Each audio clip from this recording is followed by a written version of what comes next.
Today I'm going to show you a super simple way to change the hostname on your Mac.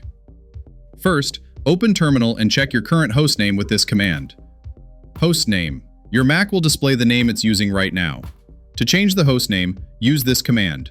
Sudo SCUTIL set hostname new name. Replace new name with the name you want.